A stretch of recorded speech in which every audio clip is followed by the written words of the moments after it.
Hi everyone and welcome back to Pass the FE exam with Sol. Today we are going to discuss a very important topic in structural engineering, and it is the steel design. We already discussed the concrete design. Now we are going to discuss the steel design.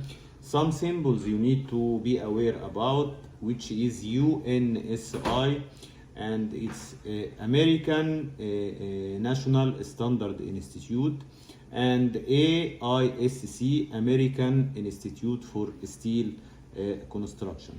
ANSI is accrediting organization like like AIC to develop national standard for steel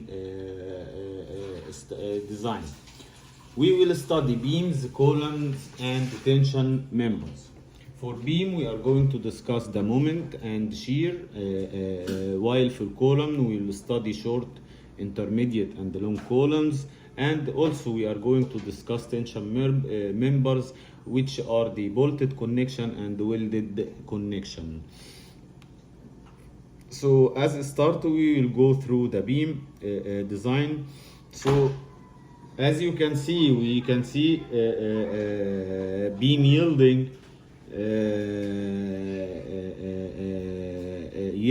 and beam also lateral torsional buckling. Okay, so for the yielding, we need to know the value of ZX. The value of ZX is plastic section modulus, and we are getting that from a table in page 284. How we are getting that? We will go to page 284. And we will find that based on the shape of the flange, we can get the value of Z. Here, it will be given for you the flange in the question. You go through the flange type, and then you will find the value of Z here, and you can get the value of Z. And that is the one for the beam yielding. Now we will go through the lateral torsional buckling. We have two types for moment: lateral torsional buckling and yielding. For lateral torsional buckling, we have another equation, and the nominal moment here is CB multiplied by MB multiplied by a lot of parameters. Here we need to know the bracing length. The bracing length, it means the length which is supported from the beam.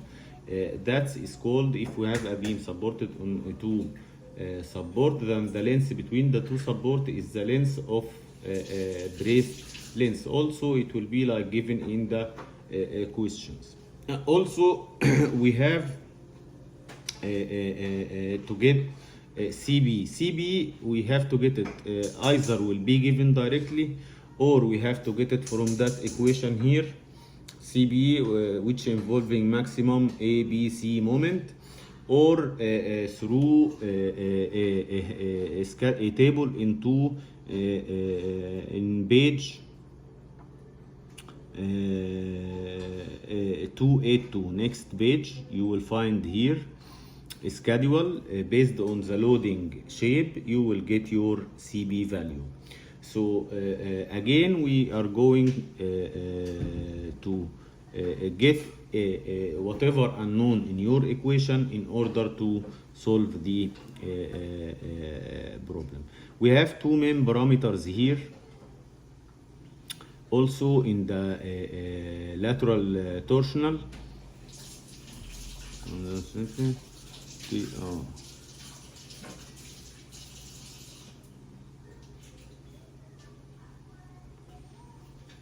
And also you need to understand that MB to another parameter here, which is MB and BF.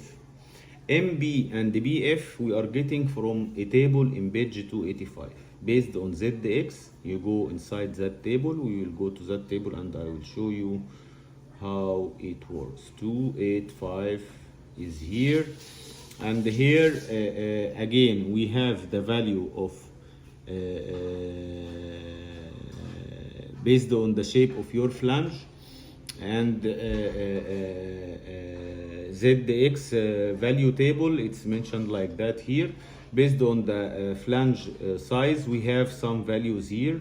What you need to know that the MB in your equation multiplied by the resistance factor is that value, and the BF is that value. What is BF and what is MB, and also what is LB and what is LR, because we need those also in the equation. So based on the flange size, you can get from that table 1, 2, 3, 4 values important for you. If you go at the bottom of the table here, you will find the equation of that. MR equal point, this is MRX equal 0.7 FYSX, and this is part of the equation for the torsional buckling.